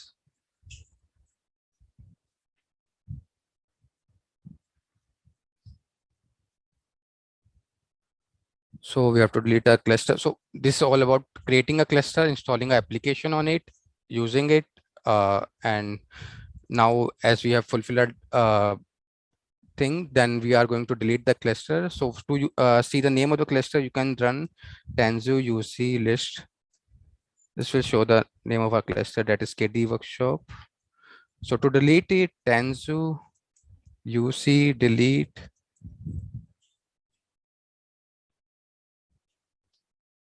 That's it. So the cluster had deleted. So yeah, in this way, we can use an unmanaged cluster to install, to use, or to run a Qctl commands also, like we did in kind cluster, minikube cluster. So unmanaged cluster have upper end of TC. So yeah, that's for a demo for unmanaged cluster. Any questions we can tackle in chats? Thanks.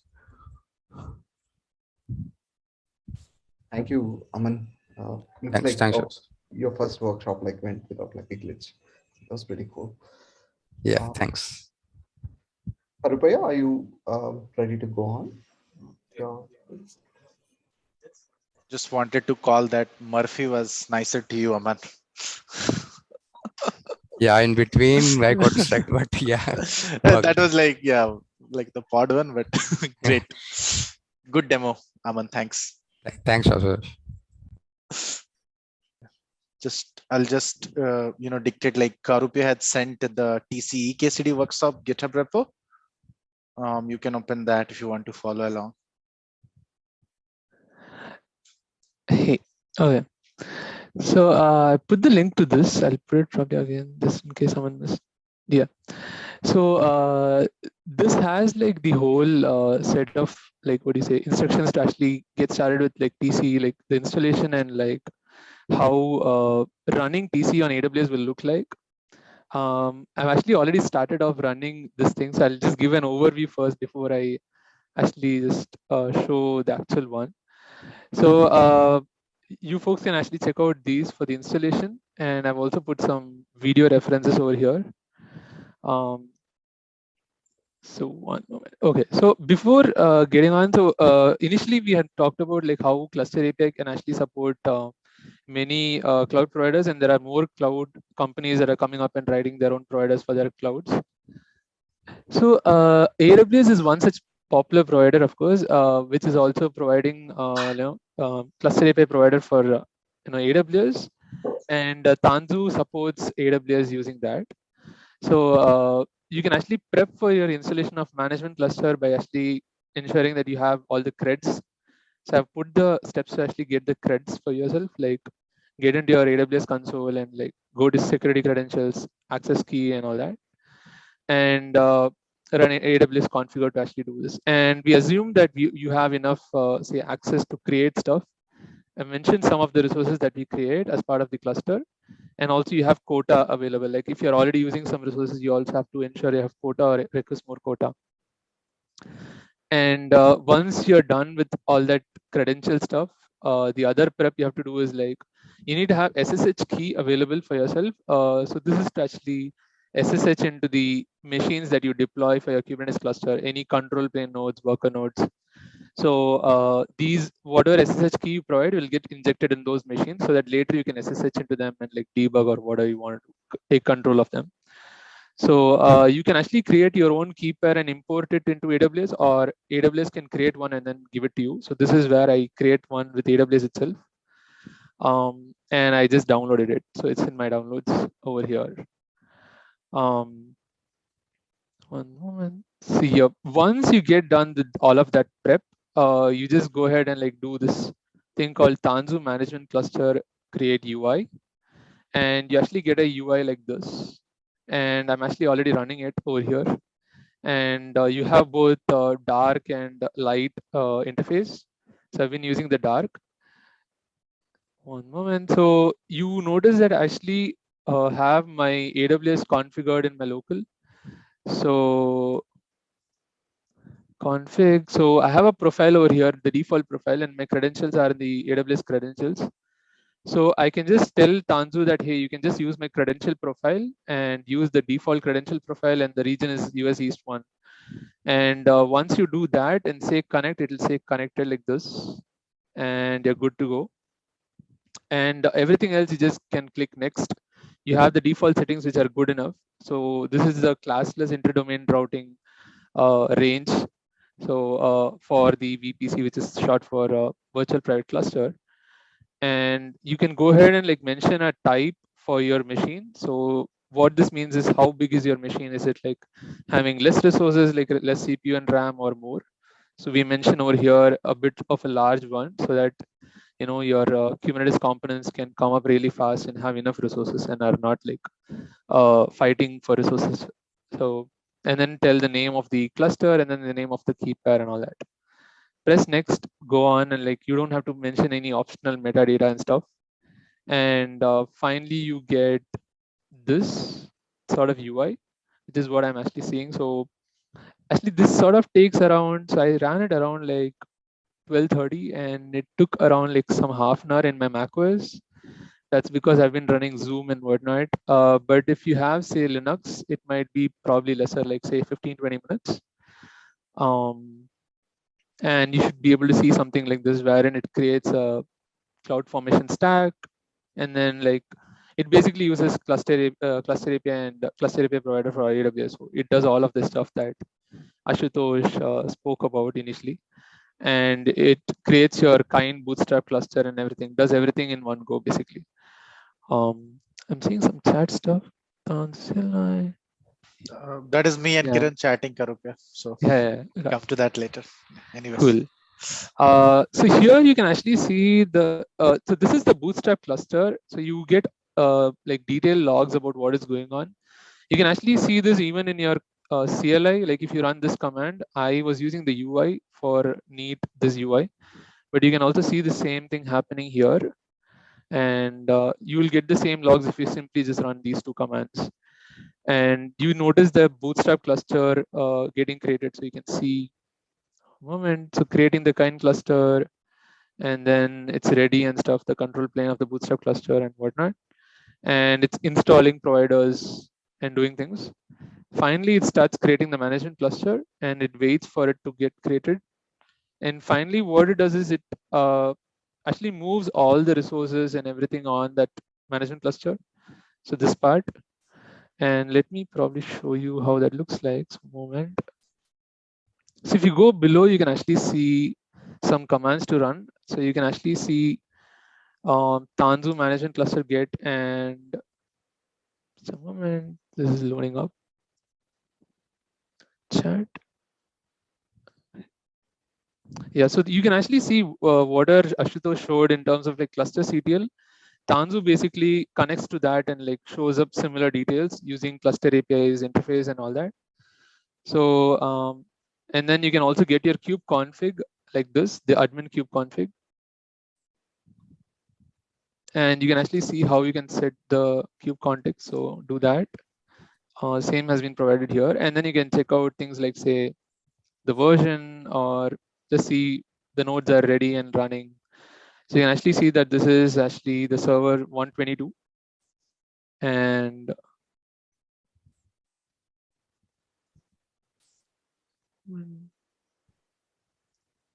yep, the nodes are all good. And you can actually also see the cluster info, where you can actually see that it has a public IP and a URL that the Amazon's Elastic Load Balancer gives you.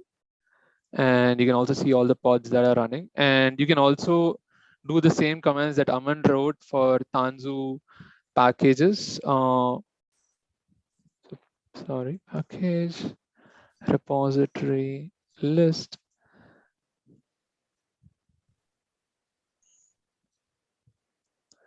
So you can actually see Tanzu package related stuff here also. So you can same commands you can run to install Fluent Bid and any packages. And then you can create your workload cluster using this management cluster. And this has all of your cluster API components, and it can create your workload cluster with that. So this is one example of that. For workload cluster, we don't currently have a UI, so you just have to write a YAML file like this. You can get an example of how the cluster config YAML looks like this by copying the management cluster thing. And you can see a lot of empty fields. These are like just the defaults. So I've just copied and pasted just whatever is needed with the name modified for the workload. And if you run this, you should get a workload cluster, and the commands are same for getting the context and doing things. And you can also, of course, check the AWS resources that are created. In my case, I'll show you for the management cluster. And you can follow this whole thing yourself, and you can just ping me in case you're having any issues. Any questions? That was pretty fast. Not related to the current context, but I've observed that using TCA Docker as a provider fails to bootstrap the management cluster. The error happens spontaneously. Is this kind? So Suman, actually the culprit could be many things, but if we want to find exactly what it is, we'll need evidence, for which we'll have to actually get more data. Usually what you've noticed is like two major things. One is if you're using an older version of TC, I think there wasn't some support for some particular version of C group, I think V1 or V2. And then the other one is about resources. So in my current case, I'm actually running a lot of resources for my Docker. One second. So since you're running on management cluster, your Bootstrap cluster is running on Docker, and then your management cluster is also running on Docker. And Tanzu creates like 3 Docker containers. One of them will be pretty heavy, which is the kind container. And actually 2 of them, the control plane node and the worker node. The third one is just a proxy, which is HA proxy, which is pretty lightweight. And your Bootstrap cluster is also kind. So there'll be 3 kind, and that's pretty heavy. And so I'm using like 8 CPUs, and for AWS, it's fine because there's only one Bootstrap cluster and everything else is running on AWS. But yeah, resource could be a problem, but yeah, we'll have to get data to actually be sure. I can't say for sure without seeing the data. Yeah, actually Kubernetes is pretty heavy, and kind is also a bit heavy. Yeah, I am privileged to have a very good machine, but yeah, not everyone can have like 16 GB RAM. Whatever, even 8 GB can RAM can be pretty much hard. Cool. So here you can actually see the EC2 instances that I have. So it says TC AWS demo and like the machine deployment similar to the stuff that Ashutosh mentioned. And then there's a Bastion host for you to actually SSH and stuff. And then the control plane node. And there are actually more resources. These are the popular ones. So you can actually see the VPC. So this is all running in the region that I deployed in, which is US East 1. And so the VPC that got created just now. And there's also a cloud formation stack that gets created. So you can see the name TKG Cloud VMware and like, which just got created a few minutes ago. And there are more resources around network security groups and whatnot, which I've mentioned here in the assumptions that I spoke about. And you can go check it out, different resources, a lot of resources, and elastic load balancers and whatnot. So yeah, that's that you can actually install with AWS. I just wanted to show this quickly with this whole screenshot so that you can try it out. And in case you have issues, I can just chime in because this takes quite some time to run. I didn't want to run it on the go. Yeah. Cool. Any questions?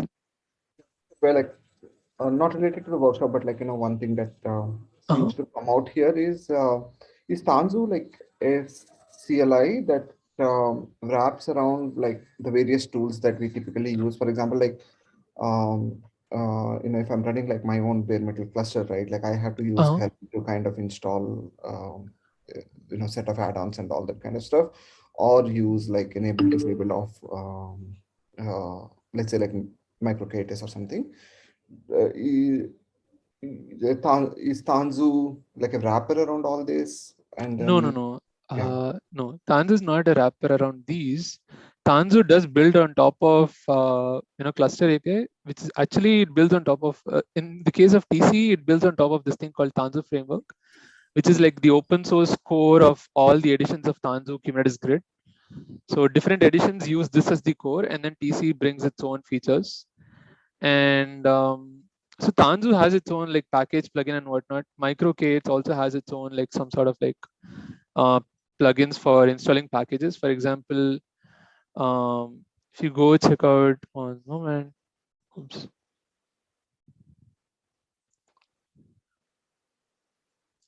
Package, no, getting started. How do I get started?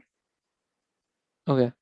So here you can see MicroK's mentioning about this thing called enable dashboard DNS. So this is basically MicroK's way of saying, hey, we have packages for these Kubernetes dashboard, kubedns, image registry, Istio, and you can actually just deploy them.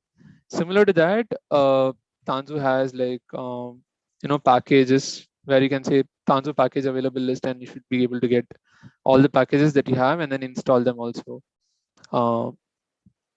But it's not a wrapper around existing things. It's mostly on its own and you builds on top of existing open source. For example, Carvel, which is like totally different. but it's like, what do you say? Helm is like probably simpler when it comes to say cap controller, cap and whatnot. But this has more complex features and has more power in terms of like YTT, cap and all that. So yeah. While that is going on, just wanted to call out, like, I think the awesome people like that actually presented today, that the teams that these people are working are actively hiring. So if any of you are interested in working on like the CAPI or CAP providers or like Tanzu, or making this projects even more awesome, please reach out to me or like any of the folks that presented today, and we will guide you towards the right place where you can apply and explore like the options with VMware.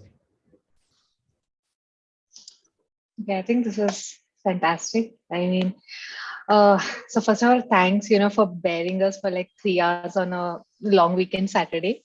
So, and supporting us, like there were like few hiccups throughout the way, but you're like super supportive. And that actually encourages us to like talk more about what we've been doing, because the projects are really awesome. And, like Kiran said, if you want to solve like really cool, interesting problems in this space, like come join us. Like we are always happy to chat. Yeah, thank you. And thanks, Kiran, for giving us this opportunity. Yeah, thanks, Kiran Devzani, for this wonderful workshop, and thanks audience. Like Anusha said, the Murphy's thing, but yeah, it was all good. Hopefully you had good time, you enjoyed it. And just to say again, like we all are there in upstream channel, so no, it's not over yet. Let's keep chatting. Feel free to share your feedback or any use cases that you want to be solved, and we'll be there and collaborate there. Thanks. And just interestingly, like last night I had to like dig up like some stats, and when I saw like Kubernetes contributors from India, almost like all the folks that are actually presenting here showed up there. I should probably bring that up, but that was pretty cool. Just to add up there, thank you folks for taking the time and during the Saturday, and thanks for this demo. It's wonderful, and thanks all for attending this. We believe it's super useful for you folks. Thank you, and we are hiring. Thanks, Vijay. Thanks for joining as well. Cool, awesome. We'll end with that good note, and see you at the main event. A lot more things back there the next Saturday. See you all there. Bye.